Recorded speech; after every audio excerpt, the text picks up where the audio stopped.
හෙල්ලෝ everyone පුතේ අදත් ඔයා වෙනුවෙන් අරගෙන ආවා එදිනෙදා භාවිතා වෙන ඉංග්‍රීසි වචන පාඩමක්. mortgage mortgage mortgage mortgage උගස් කරනවා mortgage ගැටය ඔය මොකක් හරි ගැටයක් ගැටයට අපි කියනවා ඒකට කියන්නේ knob කියලා. කේ අකුර සයිලන්ට් වෙන්න ඕනේ. කොහොමද කියන්නේ knob කියලා. දැන් මේකේ ප්‍රොනවුන්ස් කරන විදිහ තේරුම මේ ඔක්කොම මේකේ තියෙනවා. ගැටය knob ගැටය. ලියනවට අපි මොකද්ද කියන්නේ? අපි ඒක නම් දන්නවනේ. ලියනවට අපි කියනවා write කියලා. write ලියනවා. මේ දන්නවට අපි කියන්නේ I know you. මං ඔයාව දන්නවා. ඔයා මාව දන්නවද? Do you know me? ඔයා මාව දන්නවද? I know you. මං ඔයාව දන්නවා. right? වැරදි කියන්නේ පුතේ wrong නේ. This is wrong. මේක වැරදි. right? It is wrong. ඒක වැරදි. wrong. වැරදි. right? next one. අවංකයි කියන්නේ මොකද්ද? අවංකයි කියන්නේ පුතේ honest කියලා කියනවා. බලන්න ඒකෙත් එච් අකුර ඇහෙන්නේ නැහැ. ඒක silent. නමුත් ලියනකොට එච් අකුර දාන්න ඕනේ. හරිද? එතකොට අවංකයි කියලා අපි කොහොමද කියන්නේ? honest කියලා කියනවා. සමහර අය පුතේ මේකට honest කියලා කියනවා. සමහර අය මේකට හොයන්න honest කියලා කියනවා. ඒක වැරදිනේ පුතා. ඒක එහෙම එන්නේ නැහැ. එන්නේ ඔයන්න. honest. He is very honest. එයා හරිම අවංකයි පුතේ. He is very honest. අවශ්‍යයි කියන පුතේ need කියන එක. need අවශ්‍යයි.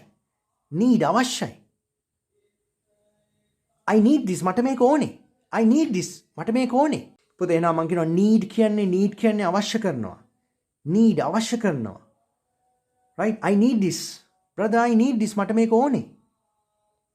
පුතේ බොටල් එකක් ගන්නකො. වතුර ටිකක් ඒකට පුරවන්නකො. පුරවලා මෙහෙම හොල්ලන්න සද්ද ඇහෙන්න. මොකද්ද?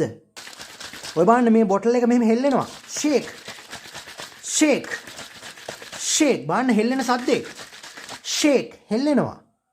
right? මේ හෙල්ලෙනවට අපි කියනවා මේ ඔයා ඔය ඩ්‍රින්ක් එක බොනන හොල්ලලා එහෙනම් shake කරන්න. shake එහෙනම් අපි කියනවා පුතේ හොල්ලනවා කියලා. right? හරි. ඊළඟට මොකද්ද කියන්නේ? මේ ඉතින් ඊට පස්සේ then මේ ඉතින් ඊට පස්සේ then කියන්නේ ඊළඟට ඊට පස්සේ then ඊළඟට ඊට පස්සේ then ඉතින් ඊට පස්සේ then right. දැන් පුතේ කොච්චර ඉංග්‍රීසි ඉගෙන ගන්නකොට මම ඔයාලට කොච්චර ට්‍රික්ස් දෙනවද? මොනවද මේ ට්‍රික්ස් කියන්නේ? එක උපාය මාර්ග ට්‍රික්ස් තියෙනවා ඉගෙන ගන්න. ඉංග්‍රීසි ඉක්මනට ඉගෙන ගන්න පුළුවන් ට්‍රික් තියෙනවා. ට්‍රික් එකක් කියලා කියන්නේ එක ට්‍රික් එකක්. ට්‍රික්ස් කියන්නේ ගොඩයි. උපාය ඒ කියන්නේ උපාය එක පොඩි ට්‍රික්ස් උපාය මාර්ග. right?